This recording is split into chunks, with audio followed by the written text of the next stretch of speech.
السلام عليكم البنات، كي دايرين؟ لاباس عليكم؟ واش اخباركم؟ كي دايرين؟ مع الصحه؟ اموركم مزيانه؟ تبارك الله عليكم. اليوم جيت نحضر معكم واحد الكلاص اللي رائع في المذاق وسهل وبمكونات بسيطه، ليست مكلفه، وكيعطي واحد الكميه وفيره. ما نطولش عليكم، ندوزو للمقادير وطريقه التحضير. على بركة الله. ندوزو للمقادير وطريقة التحضير. المقادير كالتالي: عندنا فيها واحد الساشي ديال الخاص بالكلاص، مكتوبة فيه كلاص بالفاني.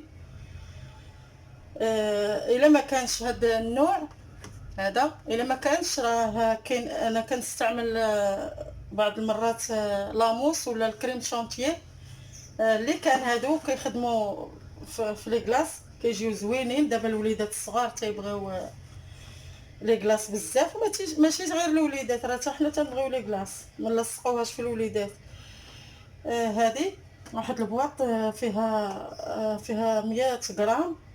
هي نورمالمون خص يكون فيها 110، هذه فيها غير 100 غرام بالنكهه ديال الفاني. نتمنى تكون الصوره واضحه.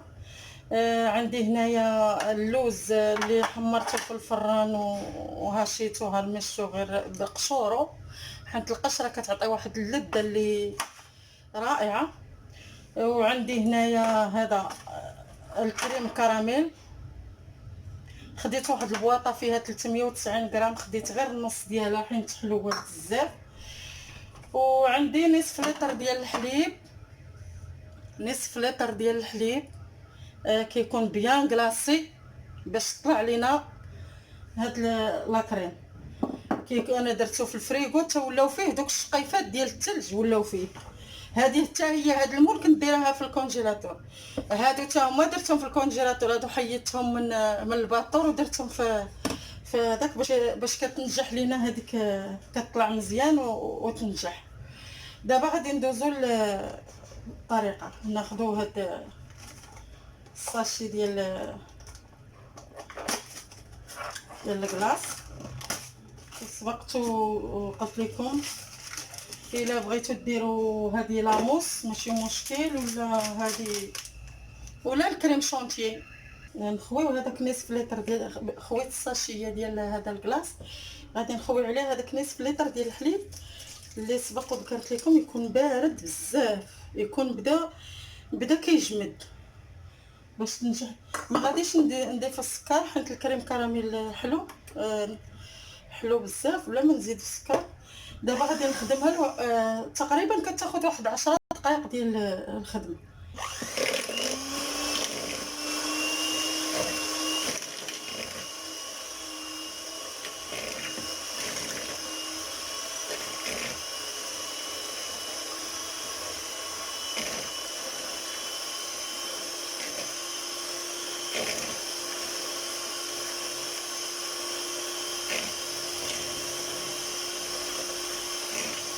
تكون درجه عاليه ديال الخط، ومن ما نحبسوش الخط حتى تطلع لينا هذيك الكريم اللي بغينا.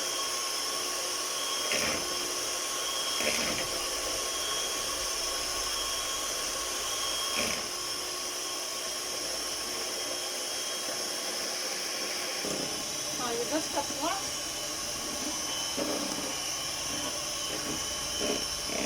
تقريبا كتاخذ واحد 10 ديال الدقائق.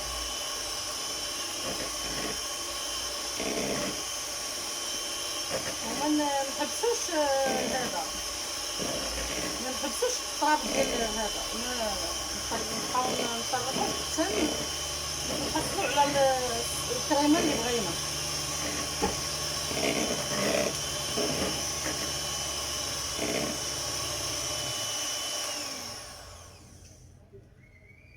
هي دابا تقالت. دابا غادي نزيد نزيد الكريم كراميل، واللي ما عندوش هذا، ما متوفرش ليه هذا كريم كراميل، ياخذ هذا الحليب المحلى ديال العلب، ويديروا في الكوكوط ويدير عليه الماء، والكوكوط يكون يخليه مسدود، ويسد الكوكوط ويدير الصفاره ويخليه ساعه الا ربع كيلقاه بحال هكا كيولي كراميل. واللي ما عندوش يدير 2 علب ديال ياغورت ديال الكراميل. ما نصعبوش الامور. المهم هو نديرو لاكلاص لوليداتنا ولينا ونعرفوا اشنو عطينا لوليداتنا ياكلوا.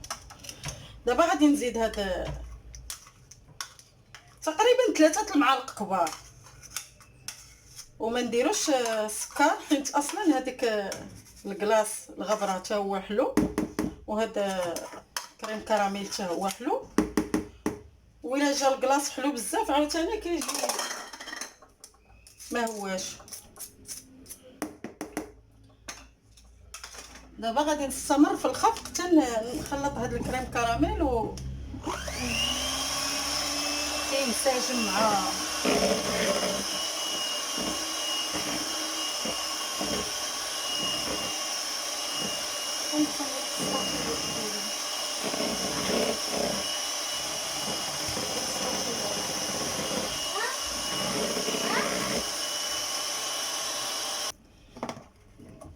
دابا هي صافي نساجم لينا هذاك الكريم كراميل مع هاد الكريم كلاص، نساجم لينا مزيان صافي. دابا غادي نحيدو الباطور ما نبقاوش نخدمو به.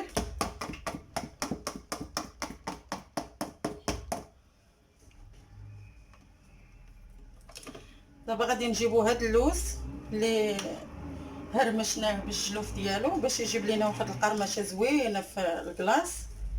نخليه واحد شويه للتزيين غير شويه، وغادي نخلط غير هاد السطاتيل نخلطو مزيان تيدخل هذاك اللوز في الكريمه. راه كيجي رائع هاد الكلاص. تنمشيو للمحلات كنشريوه بثمن باهظ، ولكن هذا غير مقادير قليله وكتعطينا كميه كثيره، وكنعرفوا راسنا اشنو عطينا لوليداتنا ماشي صافي. دابا تخلط لينا هاد اللوز. اللي بغى يدير الكاوكاو يديروا، اي مكسر بغى يديروا، اللي لكم الاختيار. اللي هو الفول السوداني كاوكاو، اللي بعض المناطق تيقولوا له الفول السوداني. صافي دابا غادي نجيب واحد المول وغادي ندير فيه هذا، وغادي نديرو في الكونجيلاتور.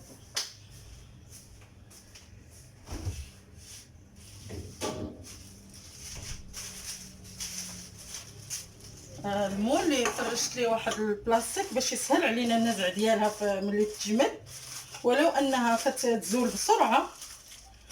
واحد البلاستيك غذائي صافي تنصبوا فيه هاد الكريم.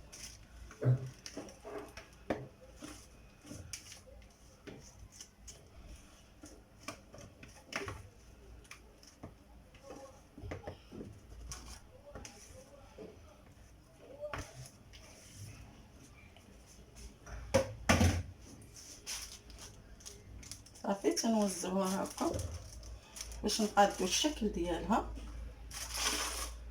كتاخد لينا تقريبا واحد 6 سوايع حتى 8 سوايع في هذا في الكونجيلاتور. صدقوني هاد الكلاص ساهل، ما فيهش المقادير اللي غادي تكلفنا، وما كيشدش الوقت، ودغيا كيوجد بسرعه كيوجد.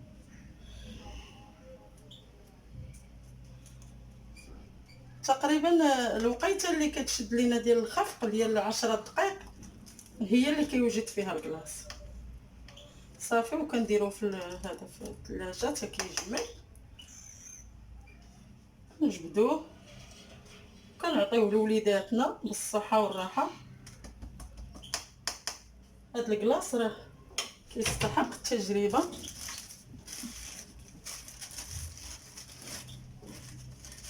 دابا غادي نديه للكونجيلاتور ملي غادي يجمد ويوجد.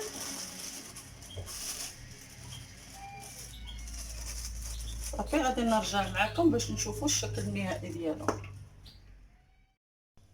البنات السلام عليكم. الكلاص اللي وجدت معكم ها هو وجد بعد ما خدا ليا 8 سوايع في الكونجيلاتور. ها هو وجد كيجي رائع في المذاق، صدقوني البنات اكثر من رائع وبكميه كثيره ومقادير اللي بسيطه في متناول الجميع، ماشي مكلفه وسهل في التحضير. اي مبتدئه راه تصايبه في دارها بكل بساطه، غير توكلي على الله وصايبي لوليداتك ونصايبوا الكلاص لوليداتنا في الدار باش نعرفوا روسنا اشنو عطينا لوليداتنا ياكلوا. وإلا عجبكم الفيديو ديال نهار اليوم بارطاجيو مع الاهل والاحباب وعاونوني باللايك والاشتراك، راه بلا بكم نتوما ما غاديش تزيد القناه القدام، وبارطاجيو باش تعمل فائده. واللي شاف الفيديو يخلي لي لايك واشتراك، وتا ما تنساونيش من التعاليق ديالكم الزوينه. دابا غادي نقطع معكم واحد الطريف باش نشوفوا، راه احسن من ديال الزنقه ب1000 مره، ماشي 100 مره، بألف ألف ألف مره. هاد الكلاص كيجي احسن من ديال الزنقه، كيجي روعه روعه روعه، كيجي رائع واكثر من رائع. هاد الكلاص صدقوني البنات جربوه بدون تردد وتعرفوا راسكم اشنو عطيتو لوليداتكم، وتبارك الله عليكم. ولا عجبكم الفيديو ديال نهار اليوم ما تنساونيش كالعاده، وانتظروني في فيديو اخر وفي وصفه جديده ان شاء الله بحول الله.